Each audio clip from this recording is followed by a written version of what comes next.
India versus வங்கதேசத்துக்கு இடையேயான T20 சீரியஸுக்கு ஸ்குவாடை வந்து அறிவிச்சிருக்காங்க. இந்த ஸ்குவாடில் என்னடா இப்படி ஒரு பிளேயர்லாம் எடுத்திருக்கீங்க, ஆனால் நாங்கள் எதிர்பார்த்த பிளேயரை வந்து நீங்கள் எடுக்காமல் இருக்கீங்கன்னு சொல்லிட்டு நிறைய ரசிகர்கள் உச்சக்கட்ட மன உளைச்சல் இருக்காங்க. ஆமாங்க.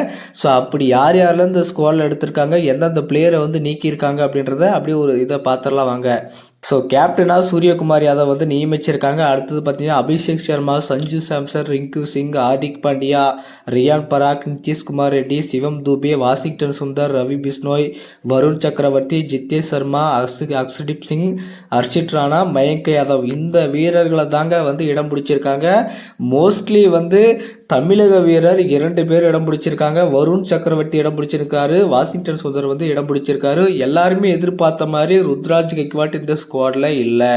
ஸோ அவ்வளோ பர்ஃபார்மன்ஸ் பண்ண நட்ராஜனை வந்து தூக்கியிருக்காங்க. ஏன் இந்த T20 சீரியஸில் அவரை வந்து செலக்ட் பண்ணலான்னு தெரில. மயங்க் யாதவ் வந்து என்ன போட்டார்னு தெரில. அவர் இன்ஜூரியில் போனார். அவரை தூக்கி வச்சு இங்கே செலக்ட் பண்ணி வச்சுருக்காங்க. என்ன செலக்ட் பண்ணாங்கன்னு தெரில. கண்டிப்பாக இந்த ஸ்குவாடை வச்சு ஒன்றுமே பண்ண போகிறது இல்லை.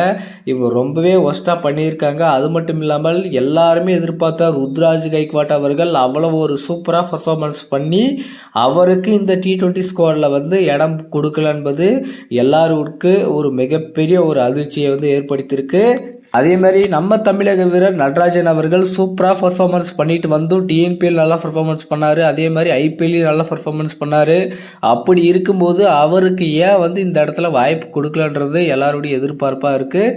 ஸோ கண்டிப்பாக இந்த ஸ்குவாடு ஒஸ்டான ஸ்குவாடு. அதே மாதிரி இந்த தேர்வுக்குழு செய்த தேர்வு மிகப்பெரிய ஒரு குழப்பத்தை வந்து ஏற்படுத்தியிருக்காங்க. ஏன்னா வந்து நல்லா பர்ஃபார்மன்ஸ் பண்ணவங்களெல்லாம் விட்டுட்டு தேவையில்லாதவங்களெல்லாம் உள்ளே கொண்டு வந்திருக்காங்க.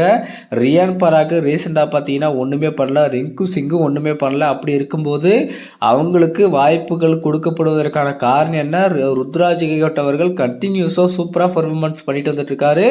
அப்படி இருந்தும் அவரை வந்து டீமில் செலக்ட் பண்ணாதது மிகப்பெரிய ஒரு ஃபோர்ஜரி பண்ணிட்டு வந்துட்டு இருக்காங்க. கண்டிப்பாக இந்த தேர்வுக்குழு தேர்வு செய்த இந்த அணியின் விவரம் நல்லா இருக்கா, இல்லை எந்தெந்த பிளேயர் வந்து அணியில் வந்து இடம் பிடிச்சிருந்தா நல்லா இருக்கும் அப்படின்றத உங்களுடைய கருத்துக்களை வந்து கமெண்ட்டில் சொல்லுங்கள்.